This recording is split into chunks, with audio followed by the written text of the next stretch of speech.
Titled The Bench by the River, narrated by the main character, Ayaan. They say, people change with time, but I think time just shows who they really were all along. My name's Ayaan, and for most of my life, I thought success meant being ahead of everyone else. Faster, reshare loader. I grew up in a small town where people dreamed big, but settled small. I hated that. I wanted to escape. When I finally moved to the city, I promised myself I'd never come back. Not until I had something to prove. For years, I worked like a machine. Long hours, no breaks, no family calls. I watched the sunrise from the office window, not from my home. Money came, respect followed, but something inside me was empty. Like a room with the lights on, but no one living there. Then one evening, I got a call. It was my mother's neighbor. Her voice trembled when she said, "Ayaan, your mom's not well. You should come home." I hadn't been home in 7 years. 7. I didn't even know if my mother would still recognize my voice. When I reached the village, everything looked smaller.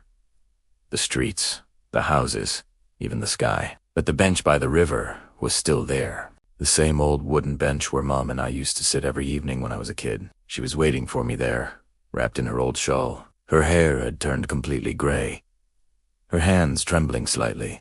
But her eyes were exactly the same. She smiled when she saw me. "You came back," she whispered. And in that moment, all my pride, all my years of success, meant nothing. We sat together, watching the sunset like we used to. I told her about the city, the job, the long nights. She listened quietly, smiling like she already knew everything. Then she said something that still echoes in my head. "Greater than you've built a life so big, Ayaan. But tell me, did you ever stop to live in it?" I didn't answer. I couldn't. That night, she fell asleep in her chair, still smiling. Morning. She was gone, peacefully, like she'd been waiting for me, one last time on that old bench by the river.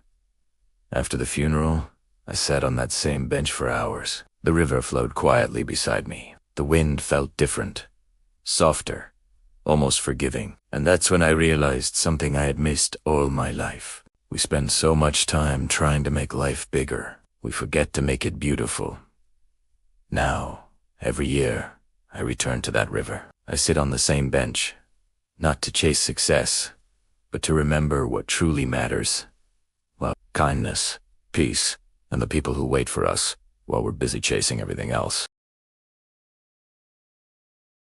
Moral: in the race to have more, don't lose the ones who gave you everything when you had nothing. Success is not measured by how far you go, but by who is still with you when you stop to rest.